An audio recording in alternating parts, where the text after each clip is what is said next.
I declare the title of the short piece of poetic speech that shall occur once I have halted the communication of this sentence to be named after the male grandparental figure belonging to a sugary confectionery that is produced in Germany and sold all over the world. On a specific instance of a 24-hour period, my treasured acquaintance, who was colloquially known by the title of a popular sweet manufacturer, arrived in our knowledge-imbuing facility in a state of most tearful depression. A group of companions and I proceeded to repeatedly inquire as to the cause of said friend's unhappiness. We were astonished by the response that the male parental figure belonging to one of the humanoids that gave life to him had ceased to breathe and display any lifelike qualities. This answer rendered us in a temporary state of speechlessness, as we each pondered the implications that this may have on events that would follow. In a feeble attempt to appear sympathetic and concerned over my acquaintance's well-being, I inquired as to the root cause of the lifelessness in his relation. The answer that I received imparted the information that his aged male relative has been standing on a concrete walkway inside a London-based house purposed for the loading of locomotives when he unexpectedly collapsed to the ground and failed to generate any kind of pulse,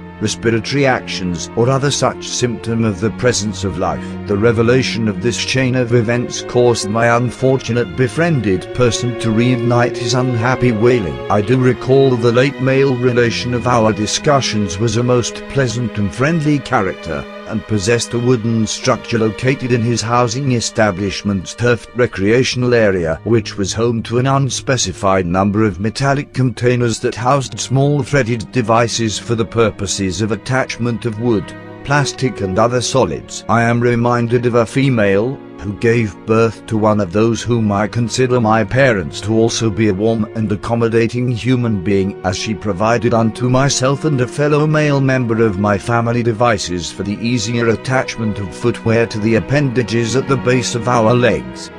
I must question as to whether my chum's deceased grandfather also imparted the gift of said device upon him, allowing him to experience the same joy that my brother and I so cherished. A mutual associate who shares his name with the comedy channel situated on the Freeview televisual platform in the United Kingdom informed us that a small rodent-like creature that he had been in possession of had also dropped from its mortal coil, but he was met with scant consolation as the multitude of gathered people instructed him to halt his thoughtless jabbering. He protested and stated that his only reason for revealing such information had been to have a reason for the use of his vocal cords. I chose this moment to relay my experiences related to my female grandparental figure to the assembled masses, for reasons that are best left unsaid. Another male colleague announced his receipt of 2 items of sporting cleats as gifts, which are traditionally exchanged around the winter solstice period, which is celebrated by certain religious faiths as the anniversary of the birth of a particular messianic figure. My bereaved comrade offered insight into the availability of footwear that lacks any string or similar rope-like features for the purposes of tightening and preventing slippage from one's heeled extremity.